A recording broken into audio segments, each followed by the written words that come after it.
Hi everybody, welcome to the first Verizon Wireless Tech Talk. We've got a pretty good sized group here in Irvine, and I know we've got some of you on the web. This is our very first one, and this came out of the Talent Management Transformation Initiative so that we could share more information, we could understand more about the projects that we're working on, more from a technical perspective. So as I look around the room, I see we have a lot of technical people in the room. So today we're going to have Shivinder Singh is going to talk about big data.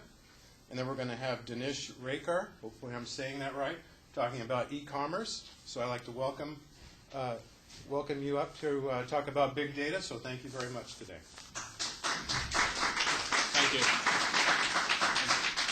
So good morning, everyone over here in the room, and good afternoon to the people in the East Coast. Thank you for joining us here for the opening session of Tech Talk Development Project as a part of the Transformation Initiative. So I'm Shivinder Singh, and I'm from the IT Self-Service Infrastructure Group, and I'm going to be talking about an insider's view on big data. The main points which I want to focus on today are what is big data, why is it happening, how is the new big data model evolving, what we are doing with big data, and where do we get from here. So let's get started.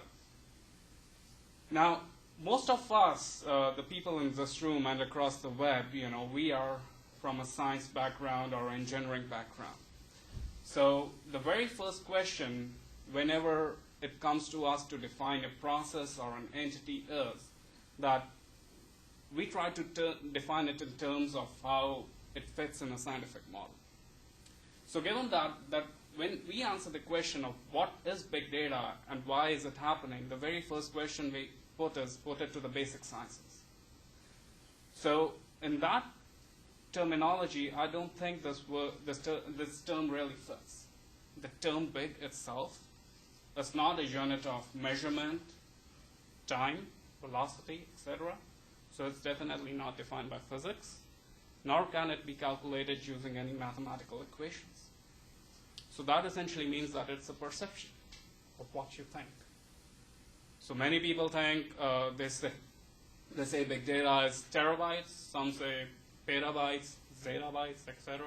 I pulled off a definition from Wikipedia. So is this really a new phenomenon? Well, not quite. Let's go back into the history. So on the face of the earth, what was the biggest project going on thousands of years back? Well, we were building the pyramids, of course. Now, if you consider the enormity and the complexity of that project at hand, I'm pretty sure that there would have been a person or a set of people who would have been doing some kind of inventory management. And maybe they were taking some notes on pieces of papyruses, putting them together, and soon they would have realized that these bundles were getting huge. And they might have come up with a technique to put some kind of labeling on them to identify them, and then put them in bundles and store it somewhere in a safe place, which in the future terminology would be called as indexing or data warehousing. Let's move to the relative future. Let's talk about the Apollo program. So essentially the mission of the program was to put a man on moon and get him back safely to Earth. If you think of it, the day the program started to the day when Neil Armstrong stepped on the moon and came back to Earth, the amount of data that was generated was tremendous, right from the requirement gathering phase to measuring the pressure gauges, temperature gauges, escape velocity, etc. Tell me about it. It was huge. And this was being processed at a time when the advancement in solid-state devices was not as much as it is today. Hard disk was not as cheap. It was not as portable. It was not as easily available. However, that data was being analyzed somewhere and analytics were being run on it. Let's take one more example. Think of the guy who ran the first marathon. Was he carrying big data with him? Well, not quite. What he essentially was carrying with him was a piece of information that we are being attacked and we need your help ASAP. Now, the timely delivery of this information to the concerned parties was of extreme importance, based on which they could really take the most well-informed decisions. So what is the constant which is emerging out of all of these cases? Well, the constant which emerges out is the value which is gained out of the data set. No matter it is tiny, it's big, it's huge, or tremendous. The value gained out of the data, no matter of its size, is essentially the big in the big data. So if this phenomenon has always been there, why is all of a sudden there a buzz about it? Let's talk about that. If you think, what were all of us doing back in around 99 to 2001 time frame? Well, essentially, the IT boom had started, right? And businesses were building out e-commerce engines using which they could reach out to their customers in a more efficient way and give them more opportunities to interact with them. So if I was a customer and I would go to an enterprise, the enterprise would assign me a unique identifier, username, password, identify me by my social security number, date of birth, etc. And then from there, it would build a relational model around me. So all the interactions which I had with the enterprise, be it in the stores, be it over the web, over the IVR, etc., they could be linked to that unique ID and stored in a data warehouse somewhere. Now, if I wanted to add a new functionality to the website, say, for example, I wanted to capture the chat which a customer had with a service rep, they could essentially link it with that UID and store it in a warehouse and run analytics on it. Let's move a few years ahead. What started happening in 2004 and 5? The global footprint of internet users started increasing. And at the same time, more and more social networking websites, video blogging, blogs, etc. started coming up. And that started increasing the touch points which a customer had with the enterprise. So essentially, you could be mentioned outside there in the web world without you even knowing about it.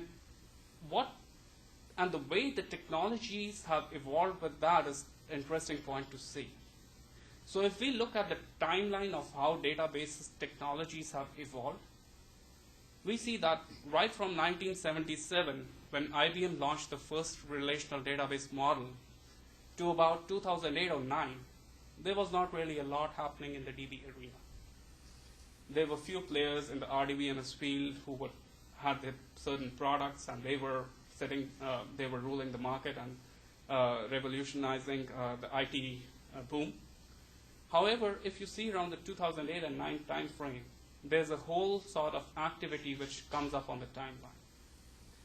Now, between 2004 and 7, or 8 and 2008, people started realizing that this data footprint out there was tremendous, but there was not essentially any technology to process it. So people started working on building technologies which could really relate to that model. And around 2008 or 9, we see the new terms like NoSQL and unstructured data, etc., those coming into the arena. So now we are at a point where these technologies have matured up to some extent. And let's see that how is it impacting us on a day-to-day basis? How is this transformation affecting us? Let's start with an example.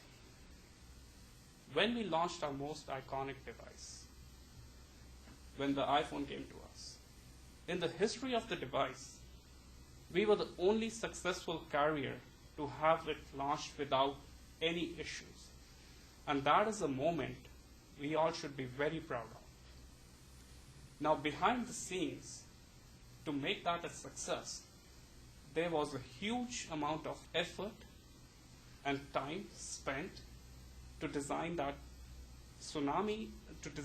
system which would be able to bear the tsunami of user traffic which would hit us. So there were new servers put in place. And when that tsunami of users actually hit us, all of them were measuring key metrics based on which the customer behavior could be determined. Right? And then there was a set of people and teams moving, monitoring constantly all the time gauging the key metrics which could be derived from those logs, and taking the next appropriate action. Now, using these big data technologies, we have a very good opportunity at our hands. So what we can essentially do is that we can put an operational intelligence framework around this log management so that we can gain the essentials which are needed from this set of data. Now, these kind of events don't happen daily, right? They happen once in a while. They are very rare. So if we really capture the top 10 points of where we did good and where we did not so good, and keep them for the future, we can make very well-informed decisions of how we are going to plan for our future. Let's take another example of online marketing and sales. So we are approximately 100 million customer country, right? And say, for example, we launch a new product or a new service, and out of 100 million, say, for example, 20 million people opt for that service. And we start sending out customer surveys to find out that how our service is doing. And maybe after, give the customers maybe a period of 1 month to respond back. And after 1 month, the responses come back to us. And we take another 10 or 15 days to run some analytics on that data to find out that what is working and what is not. Consider the case now. We launch a new service. The internet world is abuzz with activity.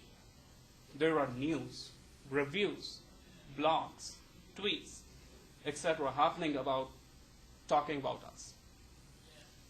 If we as an IT organization come up with innovative products and solutions and applications which can somehow measure that huge data and gauge analytics out of it, which essentially measures the top 10 items which we need of where we are doing good and not so good, and report that to a business, we are providing a business a very aggressive leap in time to take the most well-informed decisions of how we can do better in our next phase. So these technologies are out there. It's up to us to act as a business enabler for our company to make sure that we are achieving the best out of them. So these are some of the big names in the big data arena. There are a whole bunch of companies doing a lot of work, and from an application perspective, business intelligence, analytics, and infrastructure. So in particular, some of the ones which deserve a mention are Cloudera and Tangent, who are doing some excellent work. Let's take a look forward. So with this big data coming in, how is the new data model evolving, and how has the data evolved itself? If you think of it, back in time, whenever we talked about data, we would think always that data had to be structured, logical, and analytical, stored probably in a data warehouse somewhere. Some of the traditional data source examples could be, well, it could be transactional data, internal OLTP, ERP-related data. However, the new data which we are talking about right now, that is more creative, holistic, and intuitive. Stored maybe in a Hadoop cluster or some other technology somewhere. And some of the examples of new data sources can be web logs, text data, social data, sensory, RFID, etc. I mean, the examples can be huge. Now, how is this impacting our software development lifecycle? Let's take a look at that.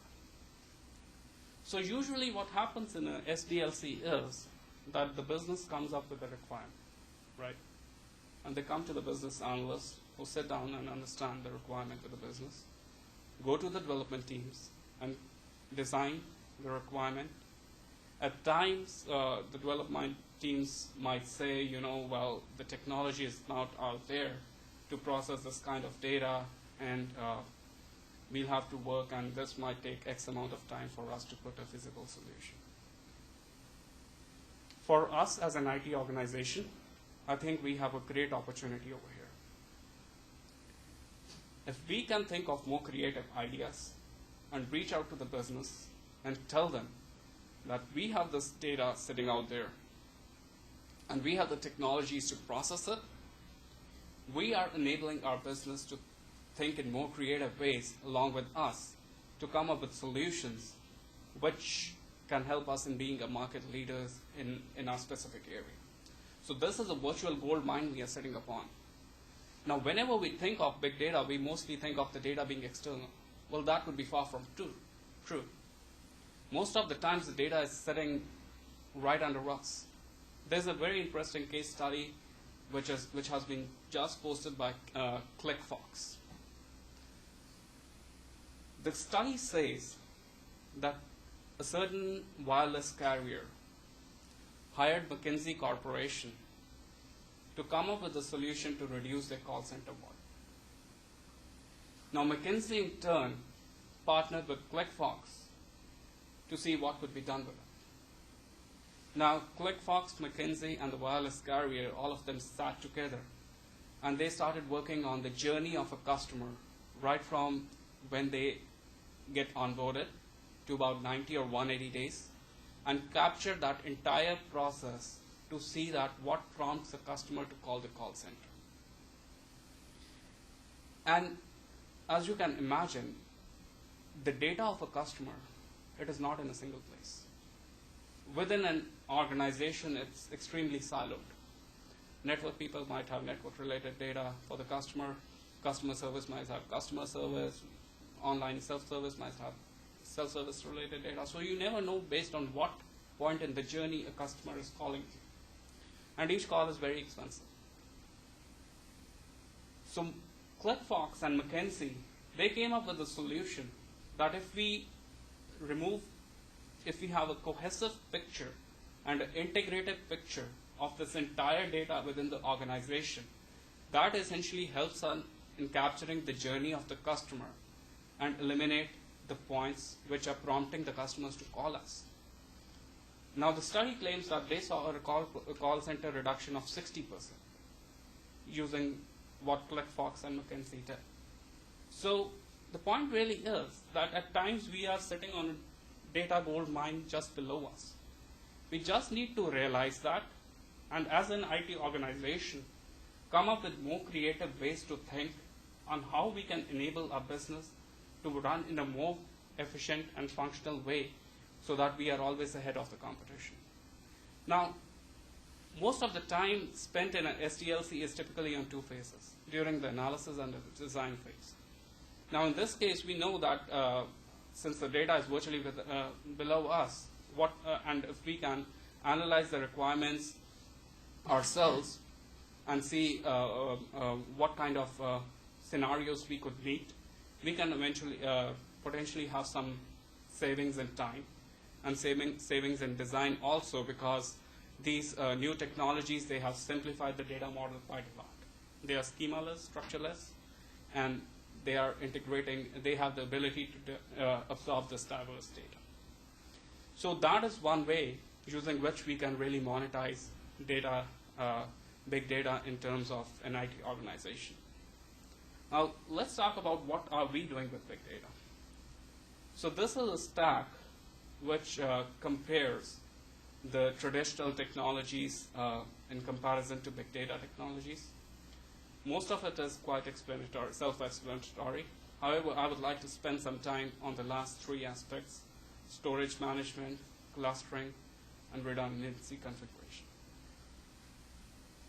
Any innovations which have happened in the database arena have been dictated by mainly two factors: the time and evolution of data.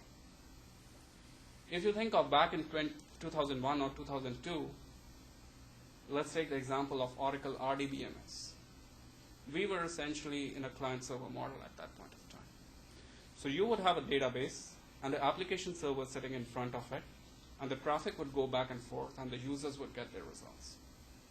Now, if your database went down, that essentially meant that your application was dead. So someone really came up with a innovative thought process. Hey, how about if I split my memory structures of the database, put them across on multiple servers, and have them share a common storage? That would essentially eliminate my single point of failures. if your storage was still up and running.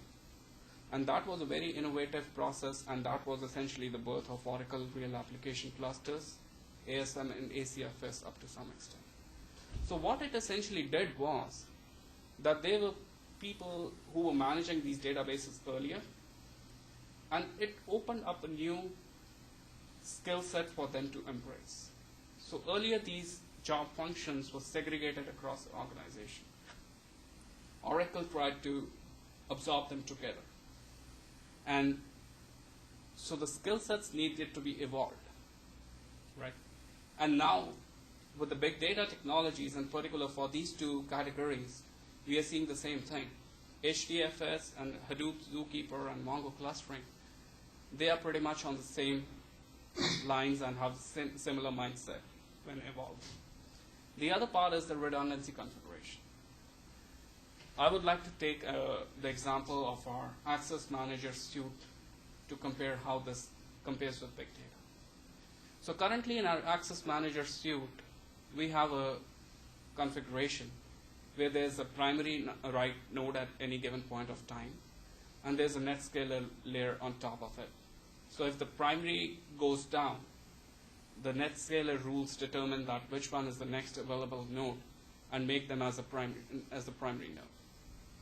So in this case, in terms of big data technologies, let's take the example of Mongo database. Now these technologies have the ability, if you're running in a replica set, and if your primary node goes down, the nodes amongst themselves can vote and pick up the next primary node itself. So that essentially simplifies for us our technology stack. We don't essentially need another layer of technology in our stack, and which is simplifying our tech stack totally. Now let's take a look at the main components of a big data architecture of what we are proposing, and a particular proof of concept which we are just doing. So essentially these are the main components of a big data architecture. What we are proposing right now is that we move all our unstructured data into a Hadoop cluster, keep on loading our structured data into an enterprise data warehouse. And slowly, with time, we move the older and unused data from our enterprise data warehouse into Hadoop and run our analytics on the enterprise EWD and discoveries over Hadoop. Now, this would really help taking off burden from our data warehouse. It would help us in keeping it lean and more efficient in serving the structured data. So there's this proof of concept which we have done for this environment. So what we have done is we have created a 7-node Hadoop cluster and loaded 2 days of our touchpoint data into that cluster. These are some of the screenshots on what we loaded and how the query comparison, etc. worked. And so far it's looking promising. There are some issues which we are working on, but this is what we plan to do with these new technologies. Also, for Mongo database, we have that running full live in production. So if you open up your home page, go to vzweb.vzwcorp.com, the social feeds which you see on the right side coming from Facebook, Twitter, and Yammer, they are being served from Mongo. So that's a big data technology really at work in production. So where do we get from here? Let me start by an example. So we currently have one application which is spread across multiple data centers, and it is used to capture logs and store them. Now this is a high rate of growth environment. It's running into terabytes, and it is currently in a distributed server RDBMS model. So some of the challenges which we really see with this application are that data synchronization across data centers can be an issue.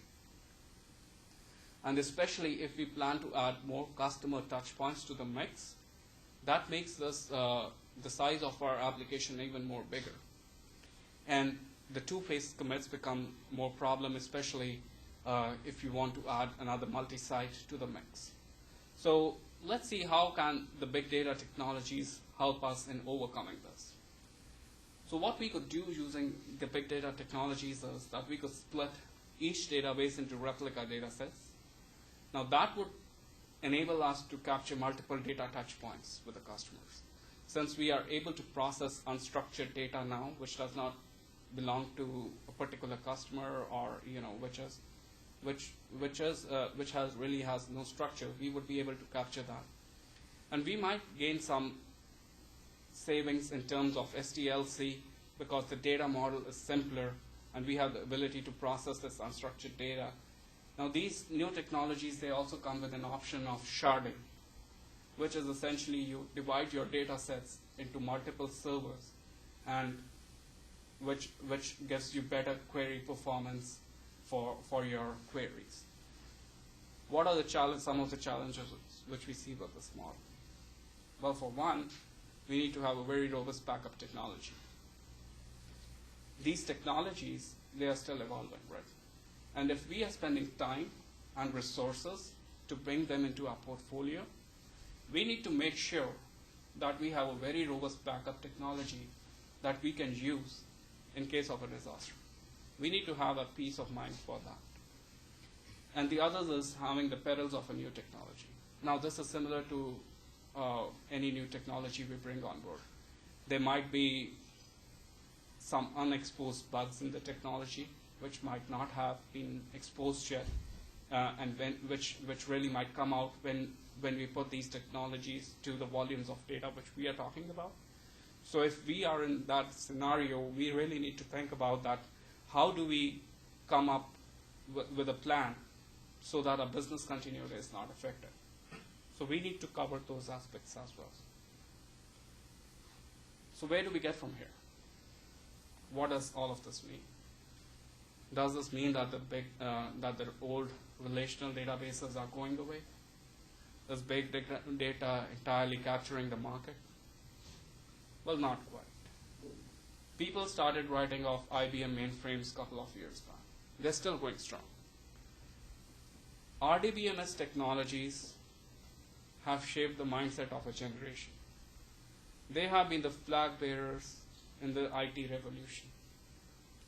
And they are not going anywhere. They serve a transactional need. They will be here. What these big data technologies have done is that they have created a new market segment. The database arena has been leveled out. We have no new players coming into the market with more innovative products. And essentially how we monetize that is what really we want to do. So for that, these are the technologies which will be there in the future. And as a part of the TI effort, that is exactly what we are trying to do. We know that these new technologies are coming. And we want to be prepared sooner than later for them. And that is why we have introduced these Tech Talk plans for covering more new technologies and bringing everyone up to speed on them so that we are prepared when they come to us. So for that, we have some courses on VZLearn. There's a nice 3-hour video and some other videos too, which you can go ahead and access, and those are quite informative. In addition, if you want, you can have instructor-led trainings which are offered by Cloudera, Tengen, and Oracle, which would really help you in coming up to speed and help all of us as an organization to come up to speed with the new technologies, these future technologies. So with that, I would like to thank our TI initiative team for giving us the opportunity to share our thoughts on big data. And thank you, all of you, for joining us here today over the web and in the room. And if you have any questions, please feel free to reach out to us via email. We'll respond to you as soon as possible. Thank you.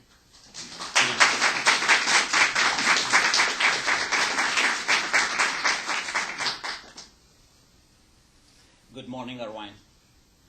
And those who are in West Coast, good morning.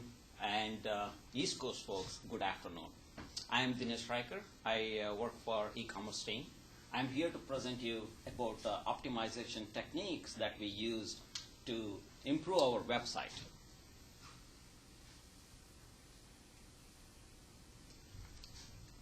Hopefully you recognize this person. Who is this? He is Usain Bolt. He set world record in 100 meters in 9.58 seconds. Even if you round it, it is 10 seconds.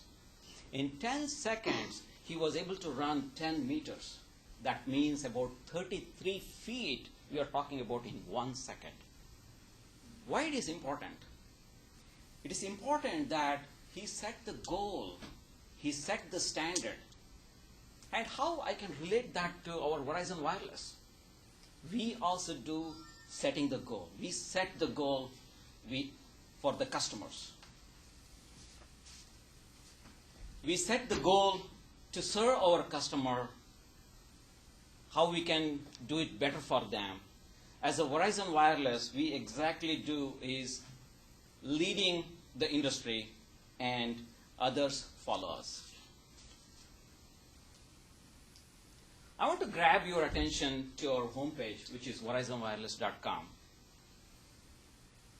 Does anyone like going into any website, staying there for a few minutes or a few seconds? Not, right? For example, let's say you're going on Amazon.com or maybe AT&T. Do you like to stay there and sit there just loading the homepage? Not at all, right? So same thing applies to verizonwireless.com. Important is how we can improve our website so we can serve our customer faster. As soon as possible, click of a button, we should be able to display our homepage. That's the goal of our IT. Statistics shows that if there is an increase of 1 second while loading the page, we may lose about 16% of customer satisfaction. That is huge. At the same time, we may lose about 1 to 1.5% of conversion rate. If I want to put that in layman's term, really it is millions of dollars and millions of dollars, right? How it affects us as an individual. When we lose money, ultimately, we cannot serve our customer better way. And secondly, it will directly apply to our pay stubs. If we do better, we do it everywhere better.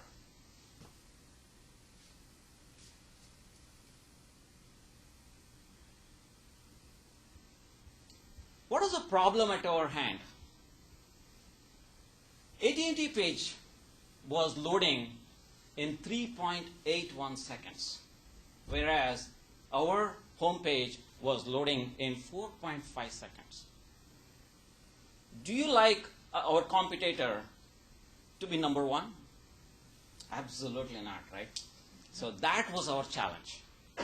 So we sat together with the team and came out with the opportunities. So our driving factor was how I can, with the improved version of our homepage, how I can serve better and faster. And ultimately, I can increase the sales through our online channel.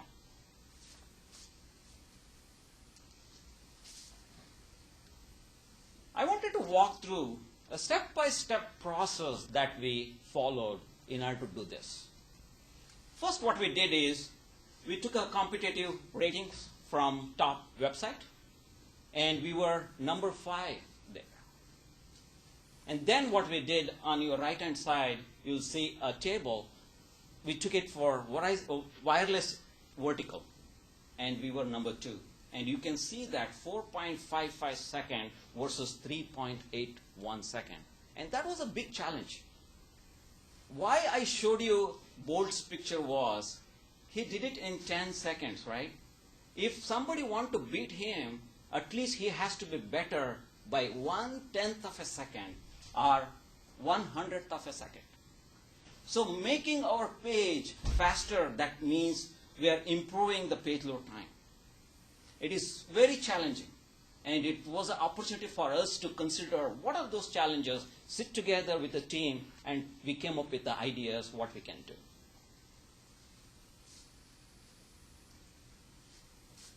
So what we did was, basically on the home page, we consolidated all the external tags. You might ask, why we use external tags? We need those tags in order to improve our customer experience, right? So we want to make sure we are serving them better. We want to make sure what they are looking for. Next step, what we did was caching the images and the static content. Again, when we cache it, we want to cache it up with an optimized technique. For that, what we did was we compressed the data using compression techniques, so that when we send the data through network channel, we'll be serving them really fast and they can see it fast. And other technique what we used was lazy loading. Some of the page, when you see, not all the content is ready, necessary at that time. We can display that at the later point as well. So we use lazy loading. With this category, we were able to beat AT&T by 700 milliseconds, and we became number one. And on your left-hand side, the snapshot we took in December, mid-December, and we were about 4.5 seconds. In mid-January, our team, what they put together, we were able to beat with a 3.6 seconds.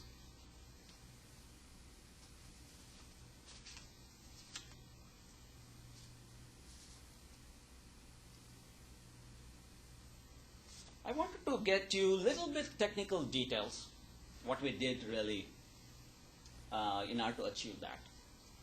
And it was a big teamwork. Some static files were not compressed, so we used technique to compress it. Some static file did not have an expiry header. What that means is whenever we are displaying some content on web page, we want to make sure the content, we don't want to get it from the network again, because web browsers has capabilities to store or caching, so we can utilize that. That's all we did. And we used, as I was mentioning about external tag, whenever we have an external tag, it has to go through the network, and it has a latency. What we did, internally it does a DNS lookup. So we reduce that DNS lookup so that we can cater our web page really fast. With this, our senior leadership was so happy what we did achieved, and we wanted to go into next step, where it involved our business transactions. The most critical business transaction what we have on our website are add a line and equipment upgrade. What is add a line? Add a line is customer have an account. They want to add a new line for their son or a daughter, or maybe for a spouse, and they go into our website.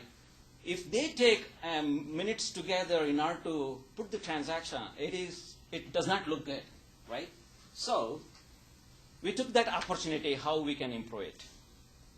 I wanted to give you a customer journey when a customer adds a phone. First, they log in, and then we show all the phones in their account. Next, they will click on add a line. When they do that, we show all the phones, the new, latest and greatest phones. And then they have to select plan, features, and then accessory, and ultimately they can submit the order. So these are all steps involved, and each page we looked into carefully how we can make it better. I wanted to drive this for a couple minutes, how in detail what we did for each purchase path. First, we gathered the data what we had, and we put together each page in this customer journey, what we are doing really. And if you really look into carefully there, some pages, the page load time was from 7 seconds to 21 seconds. And you might ask, why would we take 7 seconds to 21 seconds to display that page? And it is very simple. It has really complex business logic. It involves calling a lot of external calls in order to get existing phones for an account, I need to go into backend system to get that data and consolidate them and then show it. We need to go to database to get those data, whatever we need to present for new phones. And we finally need to consolidate all the data that we need so that we can present to the customer. It involves a lot of information there. With all this, a team of people worked, and we were able to achieve what we used to take about 80 seconds, and what we did was about 40 seconds. What that means is customer journey was taking about 80 seconds. We reduced it half, 50%. And now customer can place, add a line order in 40 seconds. Don't you feel happy when you are on a website, it is so quick, and then if you are click, click, click, and done? That's exactly what we did here. If I want to show you details about what was the percentage gain in each page, here is a table. But ultimately, what I wanted to say is, we took a snapshot on November 27th. After we did this optimization, on March 12th, we took another snapshot. We compared it. Boom, 50% achievement there.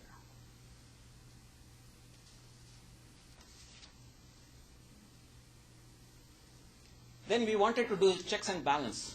We went to Gomez report. And Gomez report also showed in a red color, which I'm showing here, about 80 seconds. In a green color, you can say, which we took a snapshot on March 15th, which took approximately 40 seconds.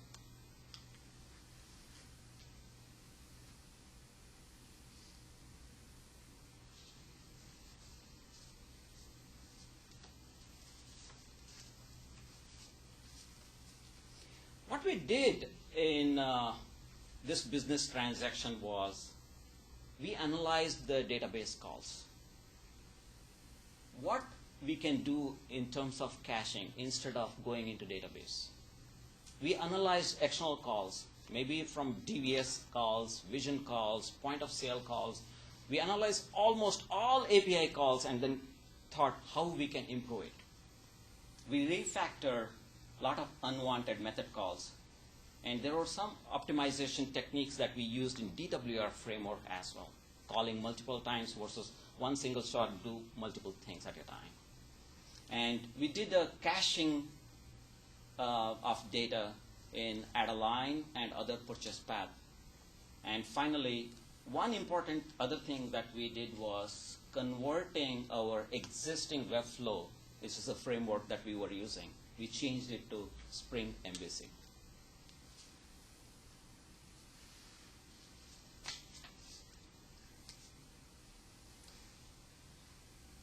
Before that, I just wanted to put in terms of layman term, what we really did, if I want to take home few things from this conversation, is nothing but we did a caching, we did consolidating, and we did batch loading, and finally we did a lazy loading. These are the 4 techniques really we used it.